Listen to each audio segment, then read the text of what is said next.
જય હિન્દ વિદ્યાર્થી મિત્રો અને જય જય ગરવી ગુજરાત. આપણા યુટ્યુબ પ્લેટફોર્મની અંદર તમારું ખૂબ ખૂબ સ્વાગત છે અને ગુજરાત ગવર્મેન્ટ જોબ્સની અવનવી અપડેટ સાથે આવતો રહું છું. એવી જ એક અપડેટ લઈને આવ્યો છું. સ્ટાફ નર્સ માટેની સ્ટાફ નર્સ વર્ગ 3ની ભરતી અંગેની જાહેરાત કરવામાં આવેલી છે, જેના અંદર તમે જોઈ શકો છો એમનો પરિપત્ર આપેલો છે. ડૉક્ટર જીવરાજ મહેતા ભવન ગાંધીનગર દ્વારા જાહેરાત ક્રમાંક COH 2024-25A દ્વારા સ્ટાફ નર્સ વર્ગ 3ની 1903 ખાલી જગ્યાઓ નીચે જણાવેલ વિગતે સ્પર્ધાત્મક પરીક્ષા લઈને ભરવાની થાય છે. 5/10/2024થી લઈને 3/11/2024 સુધી ઓજસ ઉપરથી તમે ઓનલાઈન અરજીઓ કરવી શકો છો. મિત્રો, ભરવાપાત્ર જગ્યાના સંદર્ભે અનામતની ટકાવારી મુજબ જાતિવાર ભરવાની જે જગ્યાઓ થાય છે તેના અંદર તમે જોઈ શકો છો કે કુલ 1903 જગ્યાઓ આપેલી છે, જેમાં ભરવાની થતી જગ્યાઓ પ્રમાણે SC માટે 133, ST માટે 285, SC/BC માટે 513, EWS માટે 190, ફિઝિકલી હેન્ડીકેપ માટે 76 અને જનરલ માટે 782 એમ કરીને 1903 જગ્યાઓ જે રહી એ ભરવાની થાય છે. મિત્રો, જોઈએ હવે કે પગાર ધોરણ. તો પગાર ધોરણ તમારું રહેશે મેટ્રિક્સ લેવલ 5 પ્રમાણે. પગાર ધોરણ 29,200થી 92,300 અથવા સરકારશ્રી દ્વારા જે નિયત કરવામાં આવતા પગાર ધોરણમાં નિમણૂક હશે તે મેળવવાને પાત્ર થશે. શૈક્ષણિક લાયકાત શું રહેશે તમારી એ પણ નજર મારી લઈએ. તો શૈક્ષણિક લાયકાતના અંદર ઇન્ડિયન નર્સિંગ કાઉન્સિલ અને ગુજરાત નર્સિંગ કાઉન્સિલ દ્વારા બેઝિક BSc નર્સિંગની ડિગ્રી ધરાવતા હોવા જોઈએ તથા GNM. એના સિવાય ANM એટલે કે ઓક્ઝિલરી નર્સ એન્ડ મિડવાઇફ તથા ફિમેલ હેલ્થ વર્કર FHW. એના અંદર જો તમે 10 વર્ષથી નિયમિત રીતે જાહેરાતના અંદર દર્શાવ્યા મુજબ શૈક્ષણિક લાયકાત ધરાવતા હોય તો તેઓ પણ જગ્યા માટે અરજી કરી શકશે. તમને વયમર્યાદાના અંદર છૂટછાટ આપવામાં આવેલી છે, જેના અંદર ઉંમર વર્ષ જે રહીએ 45 કરતાં વધુ હોવી જોઈએ નહીં અને જે તે કચેરી હોય તમારી ત્યાંની ના વાધા પ્રમાણપત્ર તમારે રજૂ કરવાનું રહેશે.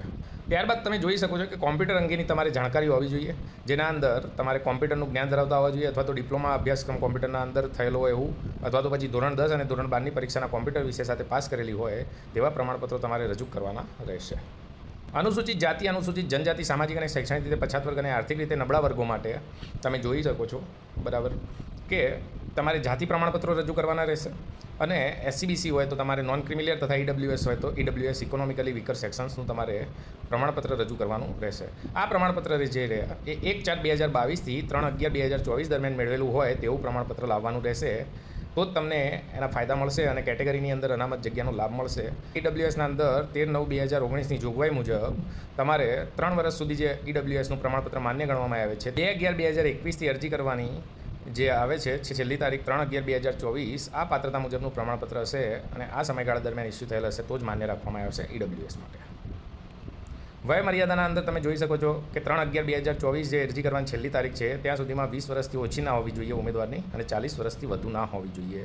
તમામ અનામત કેટેગરીના ઉમેદવારોને 45 વર્ષ સુધીની વયમર્યાદા આપવામાં આવેલ છે છૂટછાટની અંદર.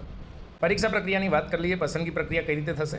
તો OMR જે રહ્યું બરાબર એ OMR લેવામાં આવશે 100 માર્ક્સનું, જેના અંદર ગુજરાતી વિષયના 100 પ્રશ્નો છે. ત્યારબાદ પેપર એક નર્સિંગ વિષયનું રહેશે, જેના અંદર 100 પ્રશ્નો પૂછવામાં આવશે બરાબર. ત્યારબાદ પેપર બીજું જે આવશે ગુજરાતી ભાષાના પેપર માટે એ પણ કેટલા 100 માર્ક્સનું રહેશે. દરેક ખોટા પ્રશ્નના જવાબ દીઠ 0.25 ગુણ બાદ કરવામાં આવશે, એટલે કે 4 પ્રશ્ને તમારે 1 માર્ક ખોટો પડશે. પરીક્ષા ફીની મિત્રો વાત કરી લઈએ તો પરીક્ષા ફીના અંદર તમે જોઈ શકો છો કે જનરલ કેટેગરીના અંદર તમારે 300 રૂપિયાનો ચાર્જ થશે. તમે ઓનલાઈન પેમેન્ટ પણ કરી શકો છો એના અંદર અને પોસ્ટ ઓફિસથી બી કરી શકો છો. પોસ્ટ ઓફિસના અંદર જ્યારે તમે ફી ભરો છો તો પોસ્ટ ઓફિસના અંદર તમારે તે ફી ભરવાની છેલ્લી તારીખ જે રહી 4/11/2024ના સમય સુધીની આપેલી છે. ત્યારબાદ મિત્રો સામાન્ય સૂચનાઓ આપેલી છે જે પરીક્ષાને લગતી હશે, ગવર્મેન્ટ પરીક્ષાને લગતી જે રીતના હોય છે એ જ રીતે સેમ. અને ત્યારબાદ અરજી કરવાની રીત આપેલી છે કે તમે ઓજસ ઉપર જઈને 5 ઓક્ટોબરથી 3/11 સુધીના અંદર ઓનલાઈન એપ્લાય કરી શકશો. આ પરિપત્ર જે જાહેર કરવામાં આવેલો છે તે અધ્યક્ષ સ્ટાફ નર્સ સ્પર્ધાત્મક પરીક્ષા સમિતિ હોદ્દાની રૂએ કમિશનર જે આરોગ્ય તબીબી સેવાઓ અને તબીબી શિક્ષણના હશે ત્યાં ગાંધીનગરથી રજૂ કરવામાં આવેલો છે. તો આ જ માહિતી હતી મિત્રો જે તમારા સુધી પહોંચાડવી હતી. જો તમને અમારા વિડીયો ગમતા હોય તો લાઈક કરો, ચેનલને સબસ્ક્રાઈબ કરો બરાબર અને તમારા મિત્ર સર્કલની અંદર, તમારા મિત્ર વર્તુળની અંદર લાગતા વળગતા વિદ્યાર્થીઓ સુધી પહોંચાડો. બસ એવી જ આશા છે. જય હિન્દ મિત્રો અને જય જય ગરવી ગુજરાત.